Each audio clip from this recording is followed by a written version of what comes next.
네, 안녕하세요. 전자전기 컴퓨터공학부 정승민 교수입니다. 그럼 신재에너지 수업 진행하도록 하겠습니다. 신재에너지 개론의 1차시 부분이라고 볼 수가 있겠고요. 오늘 하는 부분은 신재에너지 수업을 하기 전에 이제 전반적인 배경 설명 그리고 신재에너지가 무엇인가에 대해서 설명하는 내용이라고 볼 수가 있겠습니다. 자, 그래서 오늘은 이제 세계 기후 변화 그리고 그 변화에 따른 협약들 그리고 그 협약에 의해서 탄생된 재생에너지의 기본적인 설명에 대해서 순차적으로 진행을 하도록 하겠습니다. 자, 일단 첫 번째 문구를 보면은 산업계에서 에너지를 재생에너지와 비재생에너지의 개념으로 분류하기 시작한 것은 비교적 최근의 일이다라는 문구로 시작을 합니다. 이게 무슨 말일까 생각을 해보면은 사실 저희는 이제 재생에너지라는 개념이 굉장히 익숙하지만 사실 제가 태어날 때쯤 해도 재생에너지라는 개념이 사실 별로 없었어요.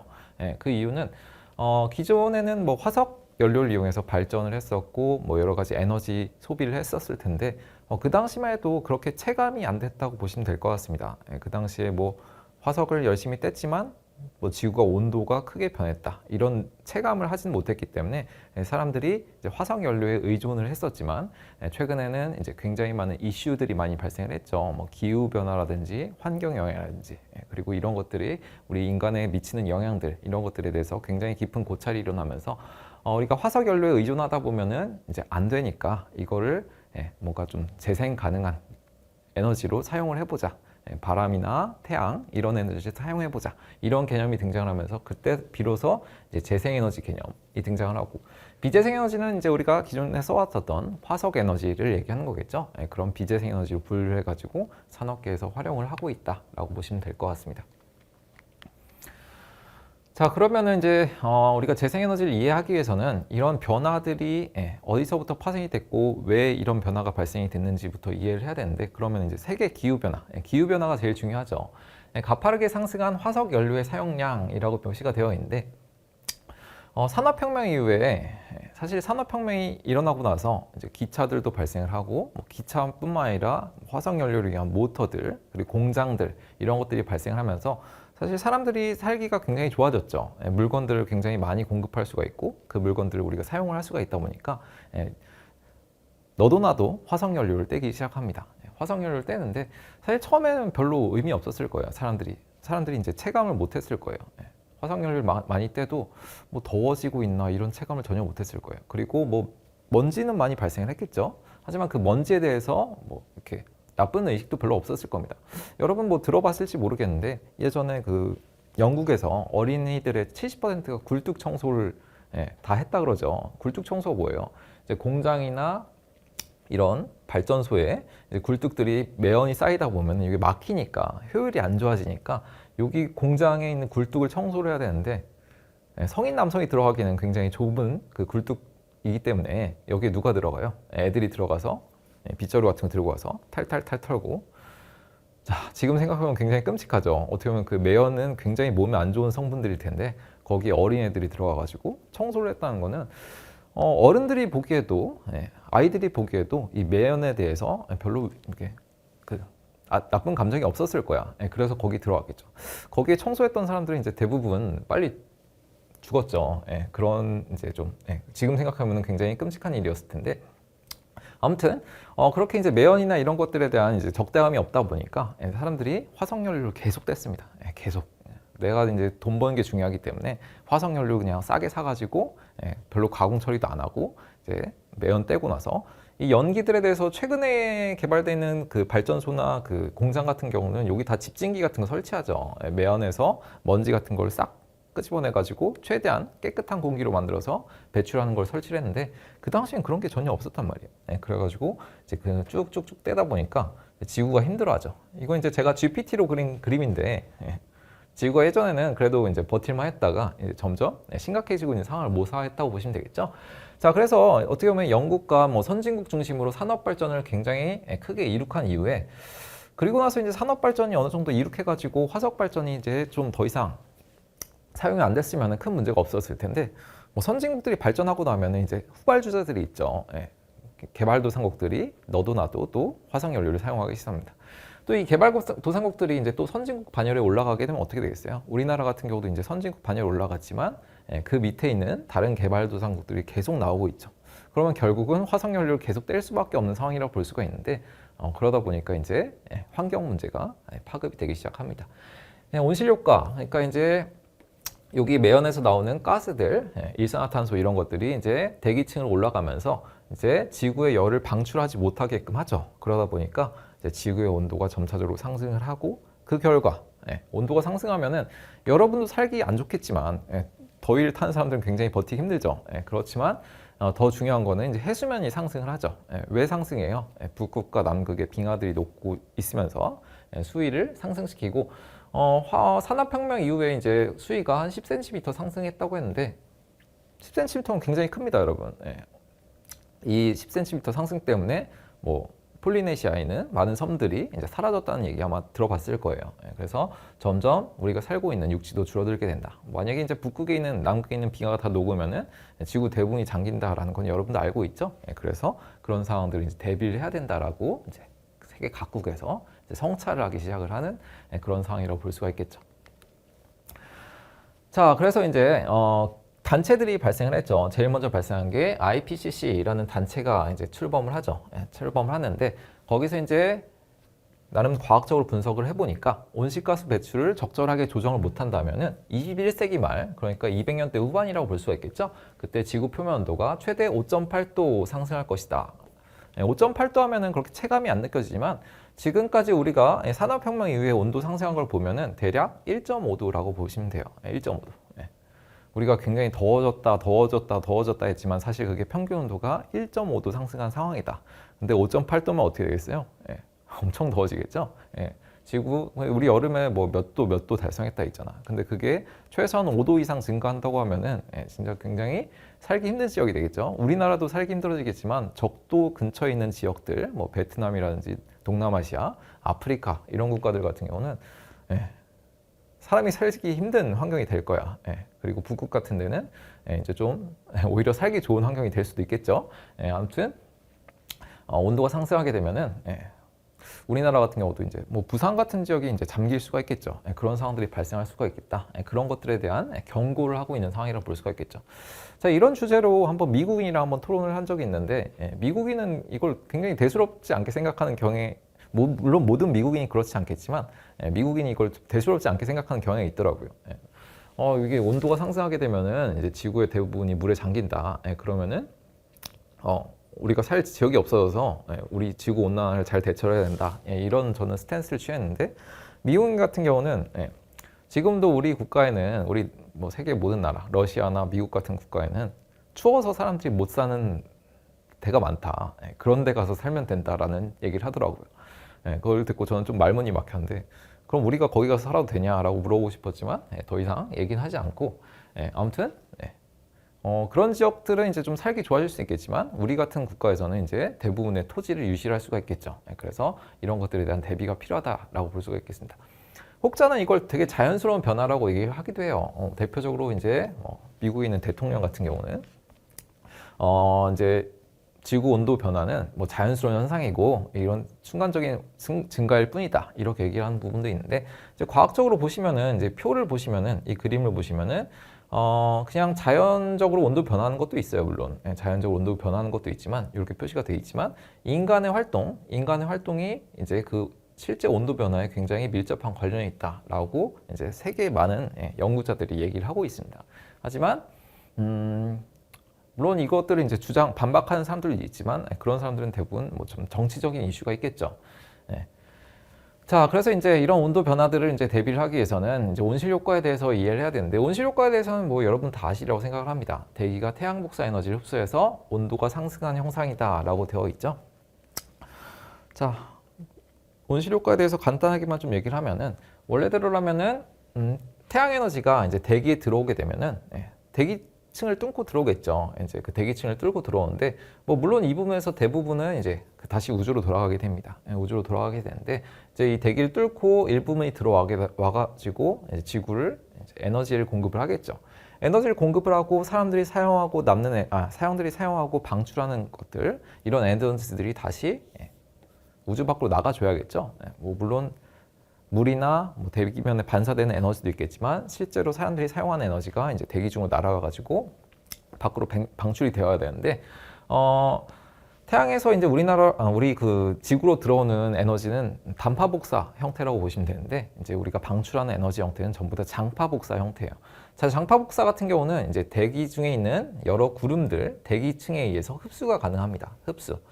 흡수가 가능하기 때문에 이 대기층이 만약에 점점 두꺼워지게 된다면은 그 흡수하는 에너지들이 점점 많아지겠죠. 예.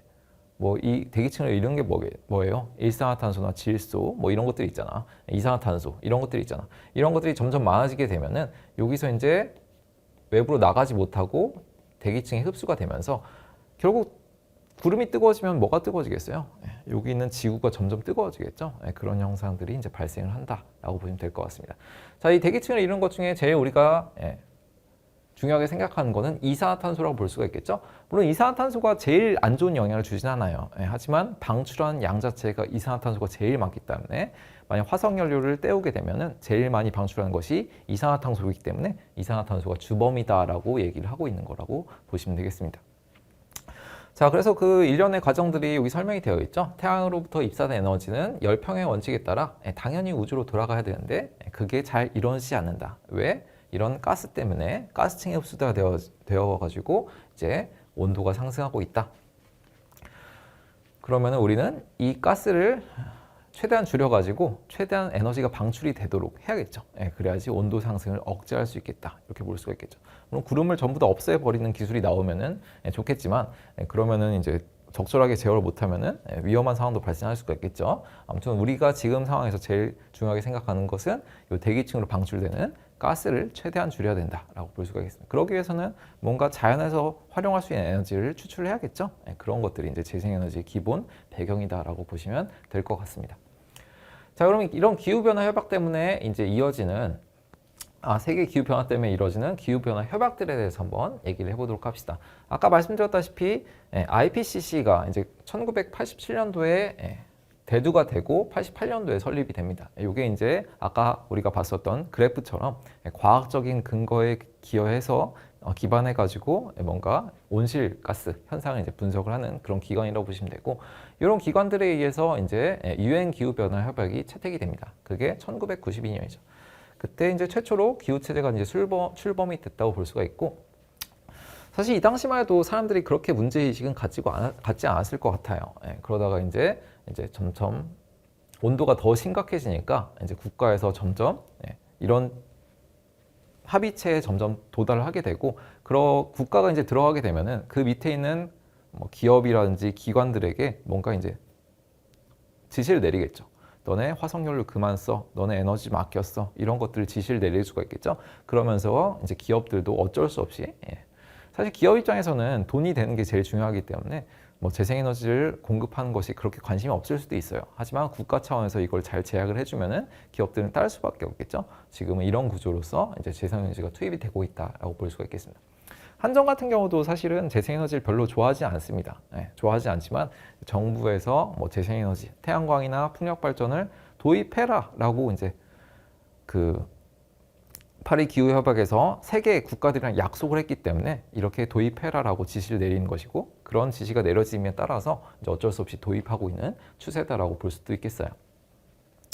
자, 아무튼 저희가 이제 파리 기후 협약이 이제 최근에 채택이 됐지만 2015년도에 채택이 됐지만 사실 그 전에 교토 의정서, 교토 프로토콜이 1997년도에 채택이 됐는데, 이게 이제 좀 중요한 의미를 갖는 게 뭐냐면은 선진국을 감축을 좀 하라고 의무화를 시킵니다. 선진국.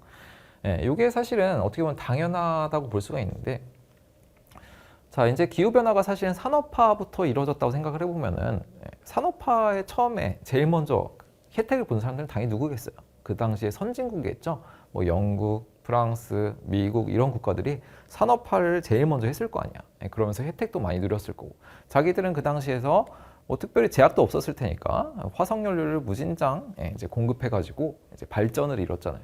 자기들은 이제 다 발전할 거 다 발전해 놓고, 야, 이제 모든 국가들이 재생에너지 쓰자, 이렇게 하면 굉장히 비겁할 수 있겠죠. 비겁할 수 있고 형평성이 안 맞죠. 그래서 선진국이 어떻게 보면 제일 큰 책임이 있다라고 볼 수가 있는데, 그거를 교토 의정서에서 명시를 했다라고 볼 수가 있겠습니다. 그래서 교토 의정서가 채택이 돼가지고 몇 번의 이제 그 조정 기간을 거치면서 파리 협정 채택이 되었는데, 이때는 이제 모든 국가가 참여를 합니다. 자, 그럼 모든 국가라고 하면은 선진국이랑 동등하게 하냐? 그게 아니고 여기 파리 협정에서는 선진국과 개발도상국을 다 명시를 하되 선진국이 조금 더 의무를 부담한 형태로 채택이 됩니다. 이런 일련의 흐름들이 있다라고 볼 수가 있겠죠. 자, 그래 파리 기후변화 협약을 한번 보시면은 이제 산업화 이전 수준 대비 2도씨보다 낮은 수준으로 이전 수준 대비 2도씨보다 낮은 수준으로 유지를 하고 1.5도씨 수준으로 억제하자. 어떻게 보면 산업화 이후에 저희가 거의 1.5도가 상승했다고 제가 말씀을 드렸는데 이 1.5도를 최대한 유지하자라고 얘기한 걸 볼 수 있어요. 어떻게 보면 더 이상 억제하는 건 불가능해요. 그러니까 1.5도 미만으로 떨어뜨리는 것은 사실상 불가능하다고 인정했다고 볼 수도 있어요. 다만 그 상승하는 폭을 최대한 억제하자라고 명시했던 것이 이제 파리 기후변화 협약이라고 볼 수가 있겠습니다. 그래서 기후 회복력을 증진시키기 위한 조치라고 볼 수가 있고 여기에 참여하는 모든 국가들은 나름의 의무를 부담을 하게 돼요. 여러분 뭐 탄소세라고 아마 들어봤을 텐데 만약에 내가 어느 정도의 그 재생에너지 공급을 못하게 되면은 그만큼의 탄소세를 여기다 내야 됩니다. 그걸 내 가지고 더 많이 감축한 국가에다가 인센티브 형태로 지급을 해주는 거죠. 이제 뭐 우리나라가 뭐 탄소를 더 많이 줄였어. 뭐 기준치보다 10% 더 줄였어. 그러면 이걸 이제 어디다 팔 수가 있는 거예요. 어디다가 더 도달하지 못한 국가에다가 야 우리 이만큼 더 줄였으니까 너네 이만큼 써. 대신 우리한테 얼마 돈을 주던가 재원을 줘. 이렇게 얘기를 할 수가 있겠죠. 이런 형태로 이제 어떻게 보면 탄소가 거래될 수 있는 이런 체계가 갖춰지고 있다라고 볼 수가 있습니다. 이 그림에서도 이제 설명이 되어 있죠. 여기 어떻게 보면 선진국이라고 볼 수가 있는데 선진국이 모두 우리 동참하자라고 그냥 단순하게 말하면 의미가 없겠죠. 그래서 여기 나와 있는 것처럼 이제 형평성을 반드시 고려해야 된다는 것이 파리 기후변화 협약의 제일 큰 목적이라고 볼 수가 있겠습니다. 자, 그거에 대한 얘기들이 좀 이어져 있다고 볼 수가 있는데 형평성 원칙이 제일 먼저 나오죠. 형평성 원칙. 각자의 개발 우선순위, 목표, 상황을 고려해서 감축 의무를 설계한다. 상황을 고려한다는 거죠. 상황. 현재 이게 선진국이고 어느 정도 개발이 됐기 때문에 우리는 최대한 재생에너지를 많이 공급할 수가 있어. 환경이 돼, 재원이 돼. 이걸 인정을 하는 거죠. 대신에 개발도상국 같은 경우는 우리는 일단 좀 먹고 살아야 돼. 그래서 화석연료를 좀 더 뗄 수도 있어. 이렇게 얘기할 수가 있겠죠. 그래서 각 국가별로 감축 의무를 따로 설계를 합니다. 그 의무를 설계해가지고 여기다 제출을 해요. 내가 이 정도를 감축하겠다라고 제출을 해요. 그러면은 그걸 지켜야 됩니다. 한번 제출하면은 이걸 바꿀 수 없어요. 내가 5년 정도의 계획을 제출했는데 한 3년 정도 해보니까 도저히 달성이 안 될 것 같거든. 그래서 줄이겠다. 그거 안 됩니다. 한번 제출했으면은 이제 후퇴가 금지된다라고 볼 수가 있어요. 제시된 감축 목표를 후퇴하여 조정하는 것은 불가능하다라고 볼 수가 있습니다. 그리고 CBDR이라고 있는데 이게 어떻게 보면 형평성 원칙이랑 좀 유사하다고 볼 수가 있어요. 선진국과 개발도상국의 역사적 책임을 인식한다. 아까 말씀드렸다시피 서로 간에 서로 이제 지금까지의 온난화에 기여한 정도가 다른데 너랑 나랑 똑같이 의무를 부담할 수 없다. 그래서 이 책임의 차이를 인식하는 거라고 볼 수가 있겠죠. 의무를 차별화한다. 그래서 아까 말했듯이 그런 목표를 이제 국가 결정 기여라고 하는데 이걸 5년마다 제출합니다. 5년마다 제출하는데 이게 좀 기준이 좀 다양해요. 나는 뭐 2030년 기준으로 5% 줄이겠다. 나는 2000년 기준으로 3% 줄이겠다. 이렇게 좀 기준이 다양하기 때문에 어떻게 보면은 주관적인 해석이 들어갈 수도 있어요. 다만 이걸 평가하는 기관들도 당연히 있겠죠. 파리 기후변화 협약 안에서는 이걸 스스로 평가하고 이거를 이제 의무화시키는 그런 기관들이 포함되어 있기 때문에 아무튼 국가들이 선별적으로 참여를 하고 있다라고 볼 수 있겠습니다. 자, 이 그림을 보면은 이게 뉴욕타임스에 나온 그림이 사파라고 볼 수가 있는데 이 그림이 의미하는 게 뭐겠어요? 어떻게 보면은 전 세계가 지금 전 세계는 아니고 이제 대부분의 국가들이 기후변화 협약에 참여를 하고 있는 상황이죠. 근데 뭐가 떨어져 있어요? 미국의 깃발이 떨어져 있죠. 이게 무슨 의미겠어요? 자, 파리 기후변화 협약은 어떻게 보면은 선진국의 의무를 제일 중요시하는 그런 기후변화 협약이라 볼 수 있어요. 그래서 선진국의 참여가 제일 중요한데 미국이 어떻게 보면은 우리 그 지구에서 최고의 선진국이라고 볼 수도 있죠. 볼 수 있는데 원래는 다 같이 참여를 하다가 그 트럼프 대통령이 이제 요거를 탈퇴를 했죠. 자기가 당선되자마자. 그래가지고 어떻게 보면 동력이 굉장히 떨어졌었는데 그 다음에 이제 조지 바이든 대통령이 당선이 되고 나서 다시 들어왔어요. 다시 들어왔는데 다시 트럼프 대통령이 당선되면서 다시 탈퇴를 했죠. 그래가지고 이걸 이제 표현한 그림이라고 보시면 되겠습니다. 예.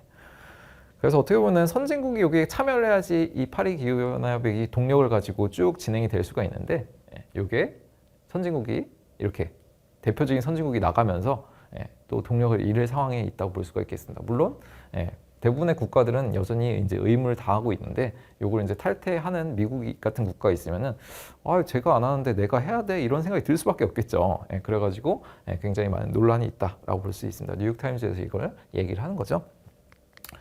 자, 그래서 이제 다음은 재생에너지로 넘어가도록 합시다. 이렇게 파리 기후변화 협약에 의해서 재생에너지 보급이 어떻게 보면 거기 의무화되어 있는데, 그럼 재생에너지가 무엇인지를 우리가 이해해야겠죠? 자, 우리는 보통 신재생에너지라고 많이 얘기를 합니다. 신재생에너지. 근데 신재생에너지는 우리나라에서 주로 많이 부르는 거고, 보통 외국에서는 그냥 리니어블 에너지, 재생에너지로 많이 불러요. 그리고 신에너지는 이렇게 따로 분류를 합니다. 이 두 개를 조금 다르게 이해를 하는 게 좋을 것 같아요. 신에너지 같은 경우는 기존의 화석연료 이거를 대체하는 에너지다라고 보시면 돼요. 그러니까 뭐 여러분이 알고 있는 뭐 수소 에너지 아니면 뭐 그 연료전지 뭐 이런 것들 있잖아. 액화가스 이런 것들 있잖아. 이런 것들이 보통은 이제 신에너지라고 보시면 돼요. 기존에 없었던 에너지라고 볼 수가 있겠죠. 기존에 이런 거 없었잖아. 그래서 신에너지로 분류가 되고, 그럼 재생에너지는 뭐냐? 재생에너지는 자연에서 가져올 수 있는 에너지를 말하죠. 자연에서 가져오고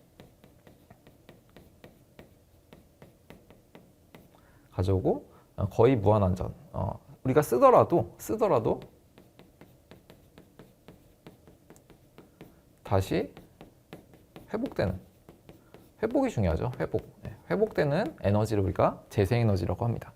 그러니까 태양에너지 우리가 아무리 써도 다시 태양은 오죠. 바람에너지 우리가 아무리 써도 바람은 불죠. 바람에너지를 이제 얘기하면은 이제 그 학생들이 질문을 하기도 합니다. 교수님, 아무리 그래도 바람에너지를 우리가 계속 쓰다 보면은, 예를 들어서 이런 바람이 이렇게 쭉쭉 불어오는 데가 있는데 내가 여기다가 풍력발전기를 설치를 했어. 풍력발전기 설치했는데 내가 굉장한 발견을 해가지고 100% 에너지를 전부 다 끌어쓸 수 있는 풍력발전기를 설치를 했다라고 이제 얘기를 합니다. 자, 그러면은 이 뒤에는 당연히 어떻게 되겠어요? 100%를 전부 다 가져왔으니까, 모든 바람 에너지의 운동 에너지를 다 뽑아왔으니까 여기는 바람이 불겠어요? 안 불겠어요? 안 불겠죠? 여기는 바람이 안 불 거야. 0m/s의 바람이 불 텐데 바람이 안 분다는 얘기죠. 자, 이 정도 이러면 이제 바람이 끊기지 않나요? 여기로 들어오는 바람 전부 다 없어져 가지고 여기는 바람이 안 불 텐데, 그러면은 끊기지 않나요? 물론 가능한 얘기긴 한데, 이 정도로 우리가 바람 에너지를 전부 다 뽑아서 가지고 우리가 쓸 정도면 그때는 이미 지구는 멸망 상태다라고 보는 것이 학계의 정설입니다.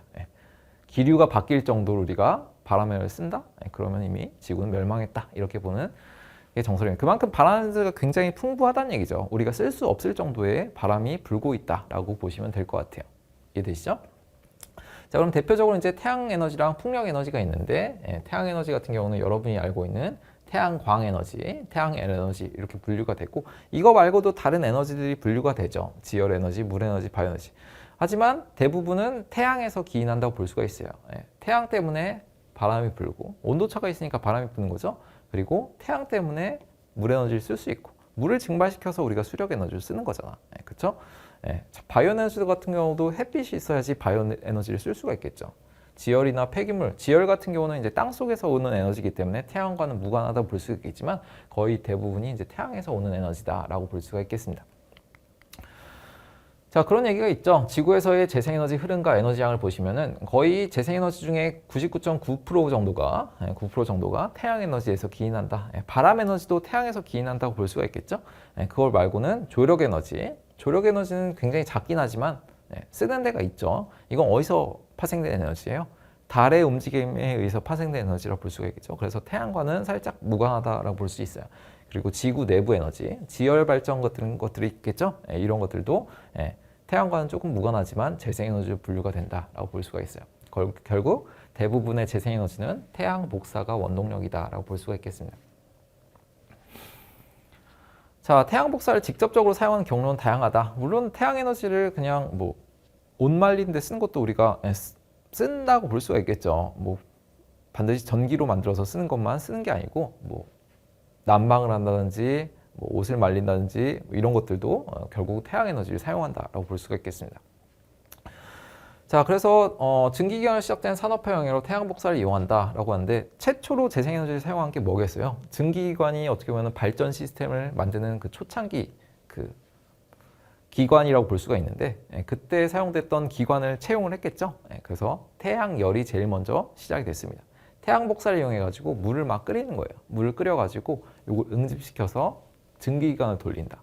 결국 증기기관이라는 거는 어떻게 보면 수증기에 의해서 돌아가는 거잖아. 그 증기를 이용해서 발전기를 돌리는 그런 태양열 발전 시스템이 어떻게 보면 재생에너지의 제일 초창기 형태다라고 볼 수가 있겠습니다. 자, 태양에너지는 풍력뿐만 아니라 다양한 형태의 에너지로 변환돼 가지고 재생에너지 응용이 됩니다. 아까 말씀드렸다시피 수력발전 같은 경우는 태양에너지를 이용해서 물을 증발시킨 다음에 그게 산에 모여가지고 물을 쌓는 거겠죠. 물을 쌓아가지고 그걸 발전소로 변화시켜서 전기에 활용하는 거라고 볼 수가 있고, 풍력발전은 어떻게 보면 대기의 흐름을 태양에너지가 조정함으로써 그게 바람의 에너지로 바뀌어가지고 우리가 전기로 활용할 수가 있는 거겠죠. 그렇죠? 이런 방식으로 태양 복사를 활용한 다양한 형태의 재생에너지가 있지만 대부분 풍력과 태양광이 대부분이다라고 볼 수가 있어요. 자, 그렇다면 왜 그러냐? 수력 발전은 어떻게 보면 초기 전력 시스템에 제일 중요한 역할을 하기도 했지만 수력 발전을 짓기 위해서는 기본적으로 입지 조건이 따를 수밖에 없죠. 기본적으로 산에 공급을 해야 될 거 아니야. 산에다가 이제 커다란 댐을 깔고 거기에 이제 물을 가둔 다음에 전기를 공급할 수 있는 시스템이 되어야겠죠. 그런 입지 조건의 영향을 받기 때문에 어떻게 보면 지금은 수력 발전을 설치할 때가 굉장히 한정적이다라고 볼 수가 있겠죠. 그래서 풍력과 태양광이 어떻게 보면 메인 이제 재생에너지 형태다라고 볼 수 있고, 지금 시점에서 다른 것들은 입지적인 요건을 받는다. 뭐 지열이나 조력 발전도 마찬가지죠. 그런 입지적 영향을 받기 때문에 풍력과 태양광이 비중이 확대된다고 볼 수 있고, 그리고 그 중에서 이제 태양광이 조금 입지 조건을 덜 받는다고 볼 수가 있겠죠. 풍력 발전은 그래도 바람이 굉장히 잘 불어야지 발전이 가능한데 태양광 같은 경우는 햇빛이 비친다면은 일단 발전이 가능하잖아. 그래가지고 태양광 발전이 조금 더 발전 가능성이 높다라고 볼 수는 있겠습니다. 그래서 각각의 발전 시스템에 대한 장단점을 정리한 표라고 볼 수가 있겠는데요. 아까 말씀드렸던 입지 조건을 좀 중심적으로 말씀을 드리면은 태양광 발전 같은 경우는 일단 우리가 최대한 발전 시스템에서 전기를 많이 공급하려면 어떤 조건이 되겠어요? 일단 구름이 많이 끼면 안 되겠죠. 태양광 발전 같은 경우는 구름이 많이 끼게 되면은 그 구름 껴 있는 동안은 발전하기가 어렵잖아요. 그리고 뭐 수목이 자라가지고 태양을 가리면은 이제 발전하기가 좀 어렵겠죠. 그런 상황들이 있기 때문에 지형지물에 대한 조건을 조금 고려를 해야 된다라고 볼 수가 있어요. 온도 같은 경우도 적절해야 되고 습도도 적절해야겠죠. 습도가 높아가지고 이기 같은 것들이 끼면 안 되겠고, 온도는 어떨까요? 온도 같은 경우는 태양광은 온도가 높으면 발전을 잘할까, 낮으면 발전을 잘할까? 오히려 낮으면 발전을 잘합니다. 왜 그러냐면은 태양광을 이루는 기본 그 광소자들이 다 반도체에 기반하는 소자들이기 때문에 그런 것들 온도가 높게 되면 과열되겠죠. 그래서 오히려 온도가 낮은 게 더 발전력이 좋다라고 볼 수가 있겠습니다. 자, 수력 발전 같은 경우는 아까도 말씀드렸다시피 높이가 어느 정도 보장이 돼야겠죠. 내가 설치하고 싶다고 무조건 설치할 수 있는 것이 아니고 어느 정도 저장할 수 있는 위치를 높이를 설정을 해줘야겠죠. 높이도 굉장히 중요하고 전기열로 변화 과정이 쉬워야 된다. 발전기를 설치하는 과정들이 좀 용이해야 된다. 하지만 말씀드렸다시피 어느 정도 이제 발전량이 적정한 그런 공간들은 이미 다 활용이 되고 있는 상황이라 볼 수가 있겠죠. 그래서 새로운 그 발전기를 설치할 만한 위치가 선정이 굉장히 어렵다라고 볼 수가 있겠습니다. 자, 풍력 발전 같은 경우는 바람이 어떻게 보면 특정 방향으로 일정하게 불어주는 게 제일 좋겠죠. 만약에 내가 여기다 설치를 했는데 풍력 발전기를 바람이 어디로 올지 몰라. 여기로 올 때도 있고, 여기로 올 때도 있고, 여기로 올 때도 있고, 여기로 올 때도 있어. 자, 그러면은 효율이 좋을까 안 좋을까? 당연히 안 좋겠죠. 바람이 특정 방향으로 꾸준히 불어오는 것이 사실 제일 좋습니다. 그래서 어떻게 보면은 바다 같은 데 보면은 바람이 일정하다라고 볼 수가 있겠죠. 바다는 왜냐면은 주변에 지형물이 없잖아. 대부분의 기류에 의해서 영향을 받기 때문에 바람이 이제 일정하게 특정 방향으로 계속 불어온다고 볼 수가 있겠죠. 그래서 발전을 하기가 굉장히 괜찮다. 다만 우리나라 같은 경우는 산이 굉장히 많기 때문에 산에 의해서 바람의 방향이 계속적으로 바뀔 수가 있겠죠. 그런 데서는 발전이 용이하지 못할 수가 있다. 그리고 어느 정도 풍속이 보장되어야 된다라는 입지 조건이 있죠. 자, 일반적으로 4m/s 이상에서의 겨우 출력이 가능하기 때문에 우리가 느끼기에 좀 바람이 센 애 정도가 4m/s예요. 그 정도 바람으로는 어림없죠. 보통은 최소 7m/s 이상 혹은 10m/s 이상 정도 불어야지 그래도 출력량이 좀 안정적으로 보장된다라고 볼 수가 있겠습니다. 그래서 태양광 발전 같은 경우는 당연히 낮 시간대에 발전이 가능하고 풍력 같은 경우는 낮보다는 오히려 밤이 조금 더 출력량이 좋다라고 보기도 합니다. 그래서 두 시스템을 잘 조합하는 게 좋겠죠. 우리는 전기는 사실 밤에도 쓰고 낮에도 쓰잖아요. 그래서 태양광과 풍력을 조합하는 조합들이 굉장히 많이 공급이 되고 있다고 볼 수가 있겠습니다. 수력 발전 같은 경우는 저희가 물만 잘 저장하고 있다면 언제든 공급이 가능하죠. 그래서 수력 발전이 어떻게 보면 굉장히 효과적인 발전 시스템이라고 볼 수가 있어요. 전력 시스템을 운영하는 입장에서는. 왜냐하면 내가 전기를 쓰고 싶을 때 쓸 수 있는 것이 제일 좋죠. 공급할 수 있는 게 있을 때 공급하는 것이 가장 좋잖아요. 그래서 수력 발전 같은 경우는 이런 장점이 있고 일정하게 출력을 유지할 수 있는 장점이 있습니다.